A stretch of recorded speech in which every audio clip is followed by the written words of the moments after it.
All right, welcome back to another AP podcast. I'm your host, Archer Aaron, with Peyton Green today, and we are actually going to be talking about the NFL. I know it's been a little bit, but been a little bit since we've made a podcast in general. We've been busy. Okay, like I had the ACT today. Like, Peyton's got a ton of work he has to do. So Team was due last week. We had a lot going on. But I'm happy football's back. First game was this Thursday, Texans-Chiefs, solid game. Clyde Edwards-Helaire broke out a little bit, but on that same sort of note, it's the Chiefs' offense. Yeah, I was about to say, you kind of expect that. I kind of, after Kareem Hunt had that whole thing, that's beside the point. So today we're probably going to be getting into some running back contracts. Alvin Kamara just got a new deal earlier today. And three of sort of the big guys that were going to be eligible to be signed this offseason got contract extensions pretty recently. So I guess we want to go with the most recent guy in Alvin Kamara. First off, I guess, do you think he deserved it? We all know last year was a down year for him, but he said he was injured the entire year. I think the injuries were really big for him last year. You could Alvin is he's like a generation. I don't want to say generation. He's a really good player. I mean, his catching ability alone is enough to be a starter on a team, and he can run pretty damn well. So I do actually think that this is a good – it's just 75 mil is a lot. I mean, 5 years is good, but I don't know. It's hard to say, especially with the Saints' future is a little muddled once Drew Brees leaves. I'm curious to see how this works out because – I think Alvin works so well in their system now. I don't know what they're going to do. Are they going to have Jameis come in, and are they going to run the offense through him? I don't know. It's going to be weird.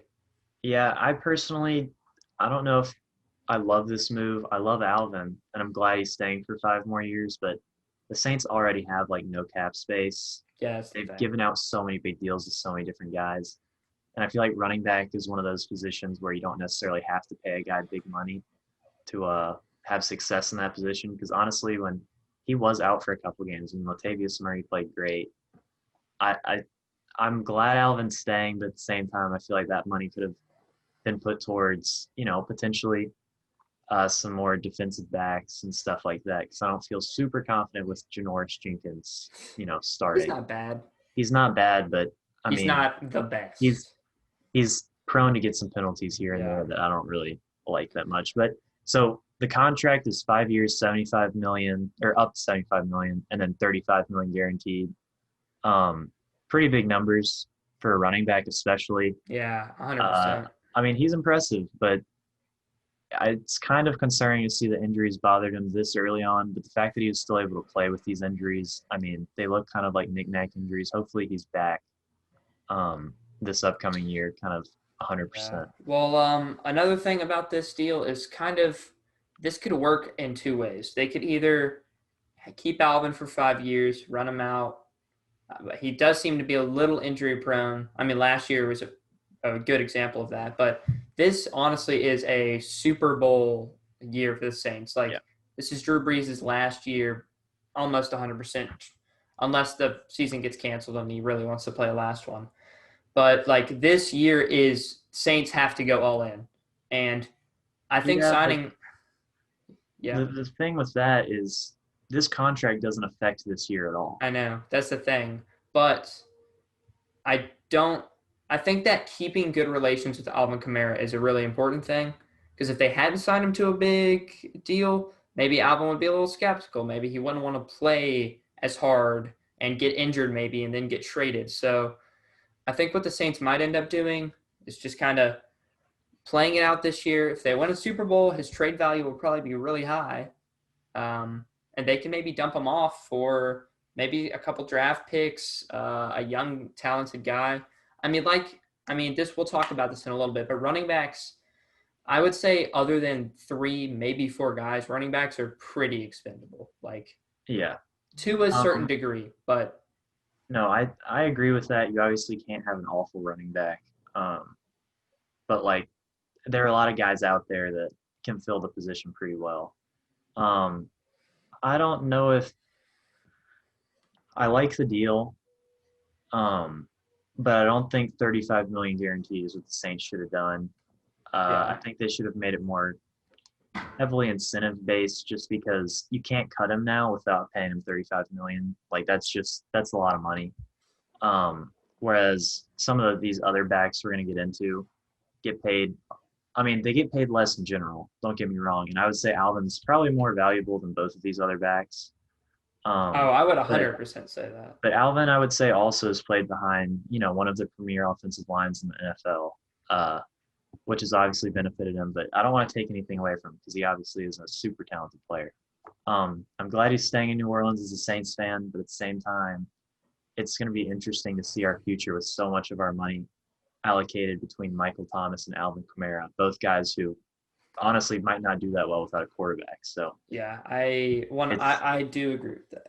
it's going to be weird to see how we're going to pay a quarterback. So honestly, with this sort of strategy, I would say the Saints definitely look to get a quarterback in the draft, just because you can't pay a quarterback this much money and expect to still have a good defense when you're paying your best receiver and best running back this much. It's just That not realistic.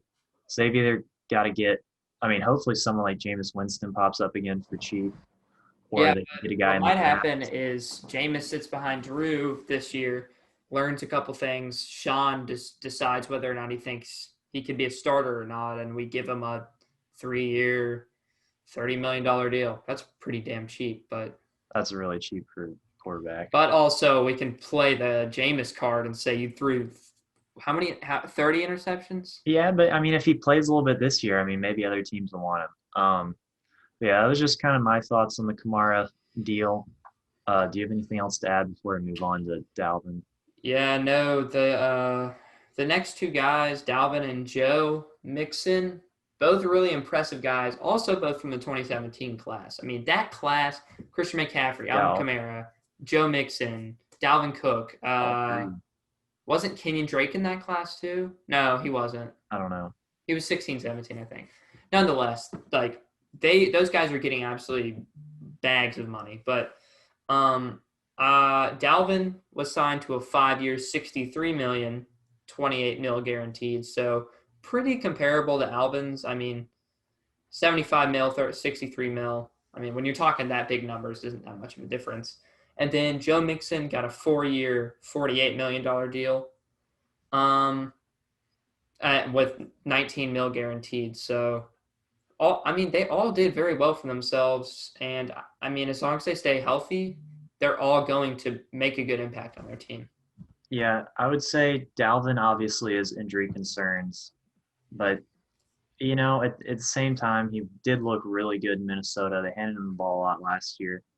But Joe Mixon is kind of the guy that I would want to focus on the most out of these guys, just because he hasn't really had the opportunity to shine and has still looked really good. He's played behind arguably like the top five worst offensive Yeah. line in the NFL since he's been in the league. It's not like they've had any sort of talent there.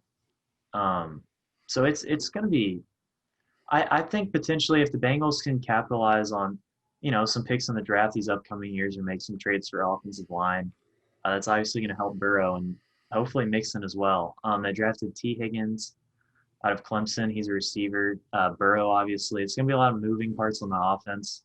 So I really think having some, what's it called? Consistency, I guess, with at Something, a least one long guy. term, definite Yeah. guy who's going to be on your team. It's not going to Yeah. be At least another rookie. they have some continuity from last year that carries over. That's what I was looking for. Continuity, that's a good word. But they, just at least one guy on the offense is still the same. But yeah, that's kind of those running backs. Now, one discussion that we could get into really fast is, do we think that running backs are, I mean, honestly, worth this kind of money? Because to a degree, I mean, if you look at fantasy football, even like a lot of these running backs can put up massive numbers just coming off the bench, whether that's because of fresh legs, or honestly, it's just a product of the offensive line and blocking. Obviously, some guys will be more talented than others, but I feel like a lot of it comes down to the offensive line. So I guess we want to kind of talk about some running backs that we Yeah. think are some irreplaceable guys. I know we're probably gonna have the same like three or four guys as you had mentioned. But do we think either of these three guys are up there? Up as irreplaceable. They're on they're on the edge. I would say Mhm. Alvin is the best out of those three. And Alvin is probably 5 or 6 if I was to rank running backs in a list format. Alvin would be he would be probably 5. That's hard. He'd probably be 5 for me. The three guys that we're talking about, pretty sure we have Yeah, the no, the exact same same list. guys. Christian McCaffrey, Yep. Derrick Henry, Saquon Barkley, Yep. and And potentially Zeke. yeah, I was about to say Zeke is like he's my little pinky finger. He's 4 right here, and Yeah. then you got Alvin right here. So Alvin, there are guys similar to Alvin, which makes him kind of replaceable to me. I mean, his balance is probably the best in the NFL. He's great at going after contact, but he just he doesn't have anything that nobody else has. Like Christian McCaffrey is the best pass catching and one of the best runners in the league, and Incredibly durable. He plays he's the so entire game. durable. That's the He, thing. he doesn't have to get subbed out like Kamara. He gets 10 Kamara's, catches yeah. and 25, 30 rushes a game and is fine. Yeah, he had multiple games last year where he was on the field for 100% of the offensive plays, which is just very uncommon for a running back. Saquon's strength and just size alone. I mean, same with Derrick Henry, but Saquon also has the speed to go with it. So does Derrick. So those aren't guys you can replace. Like that's what irreplaceable means. Yeah. And I guess right now I'm leaning towards Zeke being irreplaceable because he's in the same category. You can't just get a running back and put them in the same spot and expect them to play like he does. Yeah. I agree with those four, obviously, but I mean, even to a degree with Alvin, and even Zeke, actually, I'll talk about Zeke. He got suspended for a little bit at one point. And I mean, the Cowboys, they looked good in those games. It's not like they were awful without Zeke, but I feel like when it comes to playoff time, honestly, running backs have a lot more value. Yeah. Because you're going to be up in a play. I mean, this is honestly where the 49ers kind of struggled in the Super Bowl. Oh, in the Super Bowl. Just Raheem Mostert was killing it in the playoffs. No, in the playoffs, he was incredible. Once they got to the Super Bowl, they had a couple crucial drives towards the end of the game where they could have kind of iced it, with that big lead. And they had a couple run plays that just they couldn't get first downs. And that it just wasn't working. It wasn't like they fumbled the ball 3 straight possessions. They just had a 3 and out because they just couldn't run the ball. They didn't have a guy talented enough. Yeah. They didn't have a Saquon, Derrick. Of course, they have a great line. Raheem Mostert's great. And he was incredible throughout the playoffs.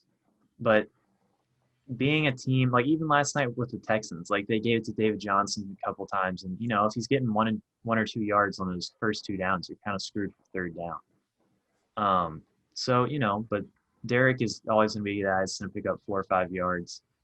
So I would say irreplaceable means that if you put him in the Super Bowl and you have to win the game by chewing the clock and running the ball, you can win with them.